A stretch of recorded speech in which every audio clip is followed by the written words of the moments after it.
قادر مندوخیل صاحب، یہ تو ہو گئی سندھ کی سچویشن، ذرا ہمیں اس پہ کامنٹ کر دیں۔ زرداری صاحب تو ویلکم کر رہے ہیں، آپ کیا کہیں گے؟ آپ کی پارٹی کی کیا ریڈنگ ہے اس اتحاد کے بارے میں، اور یہ اتحاد آپ کو کتنا ڈینٹ مارے گا؟ سندھ کی بات کر رہی ہوں میں۔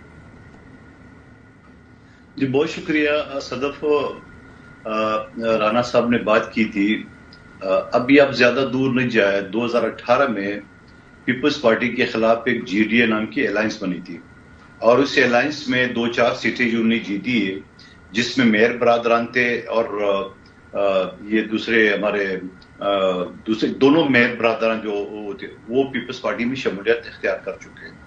اچھا، اب اس کے بعد آپ آئیے میرے الیکشن میں 2.25 سال پہلے جہاں فیصل واڈا صاحب ڈسکوالیفائی ہوئے تھے، تو یہاں مسلم لیگ نون کا گڑھ سمجھا جا رہا تھا۔ یہاں مفتاح اسماعیل صاحب کو کھڑا کیے اور پورا پی ڈی ایم کی پارٹیوں نے مفتاح اسماعیل کو سپورٹ کی، اور پیپلز پارٹی تنہا یہاں سے الیکشن لڑی تھی، اور الحمدللہ یہ سیٹ ہم نے نکال دی ہے۔ ری کاؤنٹنگ ہو گیا، اس پہ بھی ہم نے مزید ووٹ لے لیا۔ اچھا، اس کے بعد آپ 2 دن پہلے 5 نومبر کو جب بلدیاتی الیکشن کا ضمنی ہوا تھا 16 حلقوں پہ، وہاں میرے ڈسٹرکٹ کے ماڑی میں ایک یو سی ماڑی پور میں یوسری میں پیپلز پارٹی نے لیے 5455 ووٹ، مسلم لیگ نون نے لیے 606 ووٹ، اور تحریک انصاف نے 397 ووٹ لیے۔ تو یہ تو ابھی پرسوں کا رزلٹ آپ کو بتا رہا ہوں۔ اچھا، اب آئیے آپ مسلم لیگ نون کے سربراہان کا شہباز شریف صاحب ہمیشہ اس سیٹ پہ آتے ہیں، یا مسلم لیگ نون کے اس سے پہلے 35 سال سے ایم کیو ایم اور مسلم لیگ نون کا یہاں پہ ایم پی ایم این اے ہوتے تھے۔ میں تو آپ کو تازہ رزلٹ بتا رہا ہوں۔ اب اس کے بعد آپ آئیے 2016 مہینے پہلے جو شہباز شریف صاحب کی حکومت آ رہی تھی، وہاں ایم کیو ایم کے ساتھ معاہدہ ہوا، اور ایم کیو ایم نے آرٹیکل 140 یعنی جو بلدیاتی اختیارات تھے وہ لیے، اور ان کے دفاتر لیے، اور کراچی کے مسائل کے اوپر بات کی ہے۔ تو جناب، یہ تو خود مسلم لیگ نون سے آپ پوچھے، اس کا نمائندہ موجود نہیں ہے کہ انہوں نے کیا ڈیلیور کی ایم کیو ایم کے معاہدے کے ساتھ جو نہیں کی ہے۔ وہاں تو جو آلریڈی ایک اسکیم تک کے 5 منصوبہ جو شہباز شریف صاحب کو اور میرے حلقے میں آنا تھا اور بلاول صاحب کا، وہاں تو اسے 1 روپے نہیں رکھا۔ قادر مندوخیل صاحب، آپ کو یاد ہے شہباز شریف صاحب پیپلز پارٹی سے ملا کرتے تھے، کیونکہ یہ مسائل تو کراچی میں حل کرنے نا، دفاتر والے اور دیگر مسائل۔ نئی مردم شماری کے تحت جو بات ماننی تھی وہ تو مان لی تھی آپ لوگوں نے، اور ان کے بیشتر کون سے مسائل ہیں جو رہ گئے تھے؟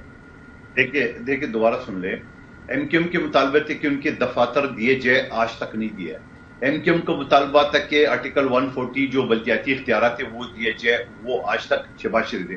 پھر اس کے بعد شہباز شریف صاحب نے جو فنڈ دیے تھے، اس فنڈ کو 25 کروڑ ہر ایم این اے کو دیے، جو پیپلز پارٹی کو دیے، وہ الیکشن کمیشن نے روک لیے، ٹینڈر ہونے کے باوجود، ٹھیکیداروں کو کام دینے کے باوجود۔ پنجاب میں ترقیاتی کام چل رہا ہے، تو مجھے سمجھ میں نہیں آ رہی کہ ایم کیو ایم کے دوست بیٹھے ہوئے ہاشمی صاحب، یہ آپ کی تو فنڈ روکے گئے، ہمارے فنڈ روکے گئے، اور خود شہباز شریف صاحب وزیر اعظم بنے جو اس حلقے کے امیدوار تھے 2018، مفتاح اسماعیل صاحب وزیر خزانہ ملے، 1 روپے کا کام نہیں ہے۔ کام تو دور کی بات ہے، میں اس حلقے سے ایم این اے بنا، مجھ سے ملاقات کے لیے میں نے بار بار ریکویسٹ کی کہ علاقے کے مسائل پہ آپ سے بات کرنی، ملاقات تک انہوں نے بہتر نہیں سمجھا۔ تو میں سوچ رہا ہوں اس بات پہ کہ آیا تو اس کی کیا وجہ ہے؟ دیکھیں، احتیاط بن گیا، تو مجھے ایک بات بتاؤ کہ شہباز شریف صاحب، نواز شریف صاحب، مریم نواز صاحب، جو بھی کینڈیڈیٹ آئے گا تو یہ بتائیں گے حلقے کی عوام کو، کیا کہیں گے ہمیں ووٹ دے دو۔ کراچی میں تو باقی علاقوں میں کچھ نہیں ہے، اندرون سندھ میں تو کچھ نہیں ہے، وہ آپ کے سامنے تفصیل آ گئی، یہ کیا بول کے عوام سے ووٹ لیں گے۔ دوسری بات یہ ہے، الحمدللہ میں نے 9 ارب 20 کروڑ کے ترقیاتی کام منظور کی، جو کہ تقریباً ہو چکا ہے، باقی انہوں نے الیکشن کمیشن نے پابندی لگائی ہے۔ اور پھر اس کے بعد دن رات ہم حلقے میں ہوتے ہیں، تمام ہمارے M P A M N A جو کینڈیڈیٹ ہے یا جو بھی ہے، تو میں میرے یہ سمجھ میں نہیں آ رہی کہ مسلم لیگ نون کیا سوچ کے، کیا مطالبہ لے کے آئیں گے کہ ہمیں ووٹ دو، اور کراچی کے عوام جو کہ باشعور ہے، پاکستان کا میٹروپولیٹن سٹی ہے، ہر آدمی کے ہاتھ میں اسمارٹ موبائل ہے، تو یہ کیا سوچ کے یہ آپ کا بڑا معصومانہ سوال ہے، ہر سیاسی جماعت یہ سوال اٹھا رہی ہے۔ محمود مولوی صاحب، آپ کی طرف آنے سے پہلے میں کوئکلی ریحان ہاشمی صاحب کیونکہ اپنی بات پوری نہیں کر سکے تھے، میں چاہ رہی ہوں ذرا ان سے کامنٹ لے لوں۔ ریحان ہاشمی صاحب، بڑی لسٹ گنوا دی قادر مندوخیل صاحب نے کہ بھائی آپ نے جو ڈیمانڈ کی تھی وہ تو شہباز شریف صاحب نے پوری نہیں کی، تو اب آپ کیا آ کر ایک تو حلقے میں نون لیگ کے ساتھ یہاں پر کراچی، حیدرآباد، سندھ میں کیا کہیں گے جی؟ کس بنیاد پہ ووٹ دیا جائے؟ جو آپ کے وعدے تھے وہ تو پورے نہیں ہوئے۔ تو ابھی بھی وہی آپ دیکھیں، کے وعدے ہیں ان سے، اور پھر یہ اتحاد پھر کن بیسس پر ہے؟ میں اختصار کے ساتھ آپ کو بتا دوں. دیکھیں، پی ٹی آئی کے ساتھ جو نکات تھے ہمارے، وہی کم و بیش نکات پی ڈی ایم کے ساتھ بھی ہوئے، اور اس میں ہمارے لیگل دفاتر کھولنے سے لے کر کراچی پیکج کے معاملات، آرٹیکل 140A کا اطلاق، صوبے کو پابند کروانے کے حوالے سے تاکہ لوکل گورنمنٹ کے ترامیم آ سکیں، اور یونیورسٹیز کے قیام اور سو آن، اس طرح کے بہت سارے مطالبے تھے. اس میں کوئی دو رائے نہیں کہ جس طریقے سے ڈیلیور ہونا چاہیے تھا ویسے نہیں ہوا، لیکن ایک بہت بڑا کراچی والوں کا کام ایم کیو ایم پاکستان کے توسط سے وفاق نے کروایا، وہ تھا ری سینسس کا کام، جس میں ہماری آبادی کو تقریباً 75 لاکھ نفوس کو گنا نہیں گیا تھا. ری سینسس کے ذریعے 75 لاکھ افراد، ایک بہت بڑی تعداد ہوتی ہے، اس کو نہ صرف گنا گیا بلکہ ڈی لمیٹیشن کی طرف بھی ان کو لیا گیا. حالانکہ ہماری ریزرویشن ہے اس کے اوپر کہ ہم سمجھتے ہیں کہ کم از کم 1.25 کروڑ افراد کا اضافہ ہونا تھا، لیکن 75 لاکھ کم از کم اضافہ ضرور ہوا. اس میں سوال ضرور پیدا ہوتا ہے کہ جناب پہلے کیوں نہیں گیا، نہ گنا گیا، وہ کون سے 75 لاکھ تھے، سے خوش ہیں کہ چلے 1.25 کروڑ نہ ہوئے 75 ہو گئے؟